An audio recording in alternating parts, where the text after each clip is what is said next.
Generation को lead करो। अब मैं और आगे चलना चाहता हूँ और एक ऐसी स्टोरी पे मेरी निगाह जा रही है जो कि हम सब के लिए एक बहुत इंस्पिरेशन है। और हम सब जानना चाहते हैं उस व्यक्ति की कहानी जो आज हमारे बीच में है, जो एक सिक्योरिटी गार्ड की नौकरी करते थे। वो बड़ी इंटरेस्टिंग कहानी है यार, हम सबको सुननी चाहिए, नहीं? क्या बोलते हो Amit Gupta ji? Yes sir sir certainly, बहुत इंस्पायरिंग है। तो मैं चाहूंगा कि संदीप जी उनसे सवाल पूछे। सत्येंद्र सिंह हमारे पास हैं और संदीप जी के सवाल सुनेंगे। तो सत्येंद्र जी, आपके पास मौका है आज हमारे यूथ आइकन से बात करने का, और आप उनसे चाहें तो कुछ पूछ सकते हैं और संदीप उनसे चाहें तो कुछ पूछ सकते हैं। Over to Sandeep. Thank you sir. Thank you so much sir. बाकी सत्येंद्र जी का जो स्टोरी है, हम तो सबसे पहले स्टोरी जानना चाहेंगे क्योंकि मैंने इनको सुना था उधर रेडिसन फरीदाबाद में, and it was like marvellous sir. वो आउट ऑफ द वर्ल्ड है वो। तो सत्येंद्र जी, जैसे हम सब लोग जान के आपकी स्टोरी को एकदम से इंस्पायर हो गए, तो एक बार आप, हम अब देखो आपको 12-15 हजार लोग सुन रहे हैं, तो एक बार सत्येंद्र सर वो सुनाओ सारी स्टोरी। कितना रुपया लेके आए थे आप, कैसे सिक्योरिटी गार्ड रहे? अच्छा, और मैं एक बात और बोल देता हूँ। सत्येंद्र जी आज गौतम बाली का बहुत धन्यवाद दे रहे हैं क्योंकि इनका चेक 1,01,00,000 का है।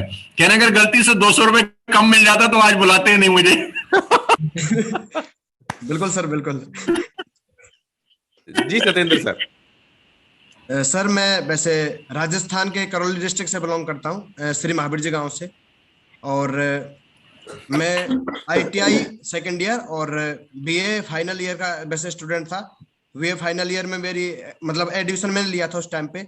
फिर मैंने थोड़ा सा मतलब फीस की वजह से मेरा फीस जमा नहीं हो पाया था वहाँ पे। इस वजह से जो टीचरों ने मैं घर वहां से बाहर निकाल दिया था मैं कॉलेज से। सो मैं वहां से बाहर निकलने के बाद में जो मेरे दिमाग में कुछ भी नहीं आया। मेरे दिमाग में बस एक चीज आई थी कि अब मुझे जो फीस जमा करनी है तो उसके लिए मुझे खुद को कमाना पड़ेगा। तो मैं घर पे नहीं गया, मैंने मेरे भाई से जो सचिन से बोला कि तुम मुझे यहाँ पे किराए के लिए पैसे ले आओ और मैं कहीं जा रहा हूँ, घर पे मत बोलना। तो मैं ऐसे बोल के, और 250 रुपए थे मेरे पास में, भाई 250 रुपए लेके आया था। 250 रुपए लेने के बाद में मैं डायरेक्ट गुड़गांव के लिए वहां से निकल गया। वहां पे पहुंचने के बाद में मेरे एक परिवार के लड़के थे समंदर जी, तो उनसे मैंने बोला कि भाई तू जो भी बोलेगा वो जॉब करने के लिए मैं तैयार हूँ, बस मुझे कोई भी जॉब दिला दे। तो उसने बोला कि तू घर पे बता के आया कि नहीं आया। मैंने किसी को नहीं बताया। जब मुझे जॉब मिल जाएगी उस टाइम पे मैं घर वालों को कॉल कर दूंगा कि ठीक है। हम कम से कम 10 से 15 दिन हम वहां पे घूमे, लेकिन कोई भी जॉब मुझे नहीं मिली थी। वो मुझे लगा रहा था वहां पे लिफ्ट ऑपरेटिंग में। बट उसके बाद में जो मैंने बोला, मैंने कोई दिक्कत नहीं है, तुम जैसे भी किसी भी जॉब में लगाओगे मैं लग जाऊंगा, कोई दिक्कत नहीं है। उसके बाद में उन्होंने वहां पे किसी से बात की, फिर तब जाके जो मेरी उन्होंने सिक्योरिटी गार्ड की जॉब के लिए अप्लाई किया। अब वहां पे भी सर जॉब पे तुम गया, लेकिन फिर वो बोल रहे थे कि आपकी जो हाइट है वो 5 फुट 8 इंच होनी चाहिए, आपकी 5 फुट 6 इंच है। तो फिर मैं मन ही मन में सोच रहा था कि आर्मी की भर्ती थोड़ी देख रहा हूँ जो आप ऐसे बोल रहे हो। बट कोई दिक्कत नहीं, मैंने बोला सर एडजस्ट कर लो, देख लो हो जाएगा। तो चलो ठीक है, तुम इंग्लिश जानते हो क्या? मैंने सर बिल्कुल इंग्लिश से थोड़ी सी आती है कि my name Satyendra Gurjar, my father's name Harkesh Gurjar, इसके अलावा यही आता है सर बस। चलो ठीक है। उसके बाद में सर उन्होंने बोला, मुझे मेरी ड्रेस दे दी, 3 स्टार दे दिए और बेल्ट दे दिया, जूते दे दिए, कपड़े दे दिए कि तुम कल से वहां पे आ जाना। रूल्स बता दिए कि पर डे आपको सेविंग करनी है और PT की टाइम पे यहाँ पे आपको पहले पहुंच जाना 10-15 मिनट पहले। मैंने बोला ठीक है। घर से सुबह 6 बजे मतलब जाके तैयार होके बिल्कुल 7 बजे हम लोग घर से निकल जाते थे हमारे रूम से। निकलने के बाद में 8 बजे वहां पे पहुंच जाते थे। फिर से 8 बजे से अगले मतलब शाम के 8 बजे तक हम वहीं पे रहते थे। उसके बाद में वहां से निकलने के बाद में रूम पे कम से कम 9 बजे 9:30 बजे के आसपास पहुंचते, फिर खाना वाना बनाते। उसके बाद में शायद 11 से 12 बजे के आसपास हम सोते थे। फिर बाद में सुबह जाके ये चीज करनी थी, पहले सेविंग करो, नहाओ धो। सर एक छोटा सा रूम था, उसके अंदर जो हम 4 लोग रहते थे। और घर वालों ने कॉल किया मुझे उस टाइम पे कि कैसा चल रहा है काम, कैसा क्या कुछ लग रहा है। मैंने हाँ बहुत अच्छा, कोई दिक्कत नहीं, बहुत अच्छी नौकरी है, बिल्कुल कोई भी दुख नहीं है, बहुत अच्छे से जी रहा हूँ। क्योंकि अब घर वालों को मैं उस वजह से तो मैं दुख नहीं देना चाहता था कि मेरी वजह से घर वाले दुखी हो। उसके बाद में जो मैंने जॉब करता रहा, फिर 12,000 रुपये मुझे मिलते थे। मेरी वहां पे ड्यूटी थी लेबर एंट्री की, और पार्किंग की मेरी एंट्री थी वहां पे। गेट पास वगैरह बनाना, कोरोना चेक करना, ये मेरा वहां पे काम था। उसके बाद में जो धीरे धीरे मुझे देव सर का कॉल आया। तो देव सर ने मुझे सिर्फ एक बात बोली थी कि सत्येंद्र तुम अपनी जिंदगी बिगाड़ो मत। फिर मैंने मेरे पास में एक मौका है और तुम TSS ज्वाइन करो, यहाँ पे आने के बाद तुम अपने हर सपने सच कर सकते हो। तो मैंने इन पे यकीन तो कर लिया, बट मैंने इनसे बोला था सर कि मेरे पापा हैं, जो मेरे पापा आप मना कर देंगे, मेरे पापा नहीं मानेंगे।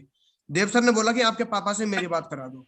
जब देव सर ने मेरे पापा से बात की और पापा को उन्होंने मनाया, लेकिन पापा नहीं माने, तो फिर देव सर ने पापा से एक बात बोली थी कि मात्र आपके लड़के को 3 महीने के लिए मुझे दे दो, और अगर आपका लड़का सक्सेस ना हो तो 30,000 रुपया मुझसे ले लेना। फिर मैंने पापा से पूछा, पापा मैं क्या करूं बताओ। पापा ने मुझे एक बात बोली कि मेरी तरफ से तो तू कुआं में गिर जा, मुझे कोई मतलब नहीं है। उसके बाद में जो मैं वहां से निकला और देव सर ने मुझे 450 रुपए डाले थे सर। उस टाइम पे मेरे पास में पैसे भी नहीं थे, तो इन्होंने मुझे पेटीएम किया, वो मैंने कैश निकलवाए। फिर किराए वहां से मैं शाम को बैठा था, सुबह मैं जयपुर पहुंच गया था लगभग 5-6 बजे के आसपास। वहां पे जाने के बाद में मैंने स्टार्ट किया और कुछ भी समझ में नहीं आया था शुरुआत में, तब क्या करना क्या नहीं करना। जिंदगी में कभी कोई नेटवर्क मार्केटिंग भी नहीं की थी, और धीरे धीरे करता रहा। 3,000 रुपए की उस टाइम पे मैंने शॉपिंग की थी, 100 PB का कंसिस्टेंसी किया था। उसके बाद में जो सीधी सी बात है कि मतलब देव सर ने बोला कि सिर्फ जैसा मैं बताऊं वैसा वैसा करता जाना। मैंने बोला ठीक है। पहले महीने में 123 रुपए का चेक आया। 123 का चेक सुनते ही सर मतलब अजीब सा हो गया कि मैं इसका क्या करूं, घर वालों को क्या जवाब दूंगा कि तूने इतने दिन यहाँ पे काम किया, तुझे 123 रुपए मिले, इससे अच्छा तो तू उसी जगह पे था, कम से कम 12,000 तो कमाता था। तो फिर घर वाले बोल रहे थे देख लिए तेरी कंपनी, 123 रुपए मिले। मैंने बोला ठीक है अभी आगे चलते जाओ, क्योंकि देव सर ने 3 महीने के लिए बोला था। और आगे किया, 7,000 का पे आउट आया। फिर बोले कि बस एक ही बार आएगा, अगले महीने नहीं आएगा। थोड़ी और कोशिश की, फिर 14,000 का चेक आ गया। फिर बोले कि बस 2 महीने आ गया, उसके बाद में तुम्हारे पास में कुछ भी नहीं आएगा, ये कंपनी छोड़ के भाग जाएगी। उससे जो तुम्हारा वो है सुपरवाइजर है, उसके नंबर जरूर सेव रखना, वो काम आएगा तेरे। मैंने बोला ठीक है सर। उसके बाद में 27,000 का आ गया, और धीरे धीरे आज TSS की एजुकेशन से और आप सर सभी की आशीर्वाद के कारण आज जो चेक है 1,01,61 रुपए पे आ गए। क्या बात है, क्या बात है, सुपर सुपर।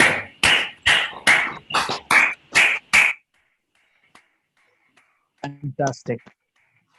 सत्येंद्र सर, मेरा एक सवाल है, छोटा सा सवाल है।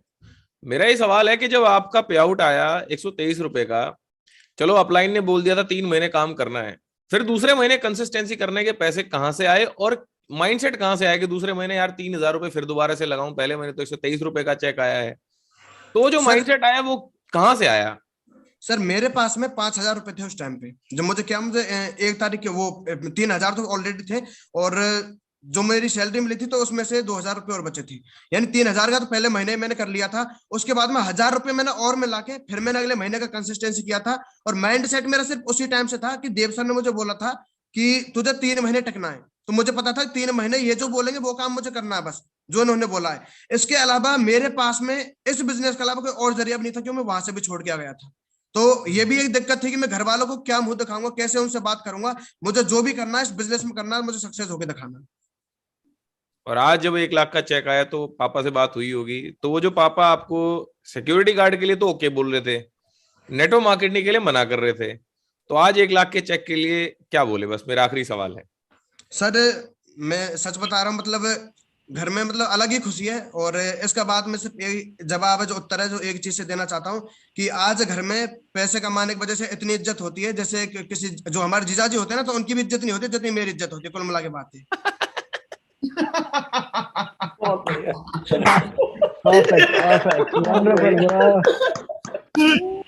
ये दिल से निकली हुई बात होती है ना, वो अलग ही दिखाई देती है। सत्येंद्र, मेरा एक सवाल और है। मैं संदीप जी का थोड़ा सा बीच में सवाल ले लेता हूँ। बहुत सारे लोग ऐसे हैं जो कह रहे हैं वेस्टेज बड़ा मुश्किल है, उसके बारे में कुछ बोलना चाहते हो क्या?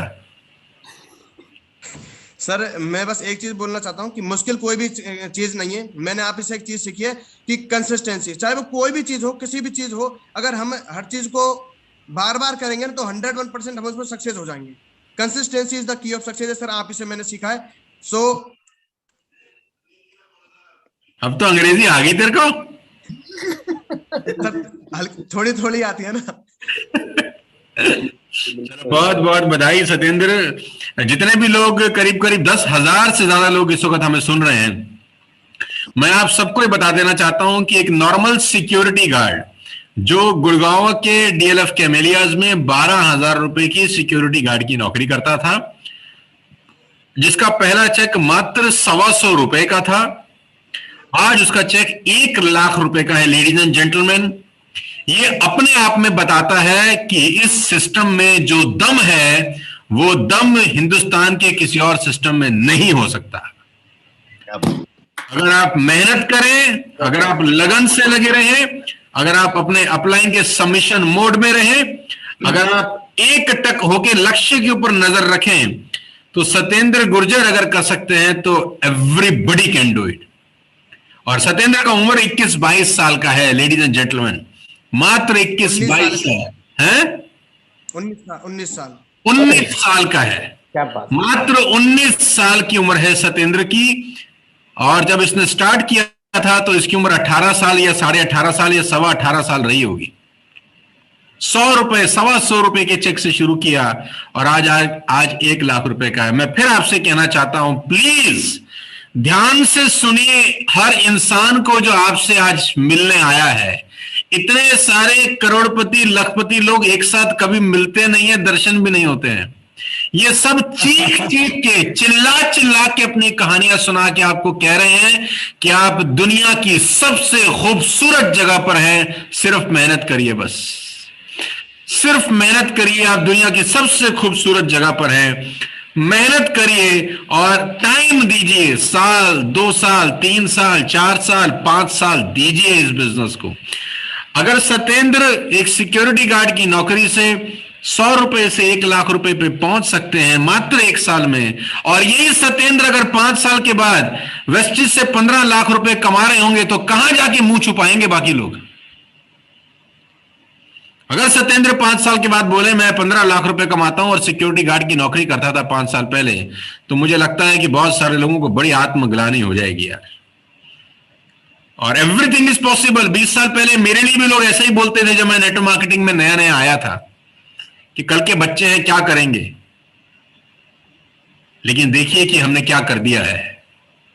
यही आने वाली जनरेशन है, हमसे यही लेके जाएंगे ये 20 साल, 21 साल, 22 साल के नौजवान, ये हिंदुस्तान को लीड करेंगे आने वाले टाइम में। बहुत बहुत बधाई सत्येंद्र, कॉन्ग्रेचुलेशंस। इसी तरह मेरे दोस्त आगे बढ़ते रहो और लठ गाड़ दिए भाई तुमने भी, जोरदार तालियां मैं चाहता हूं एक बार सत्येंद्र सिंह के लिए, गुर्जर के लिए बताएं। बहुत बहुत बधाई और बहुत बहुत आभार।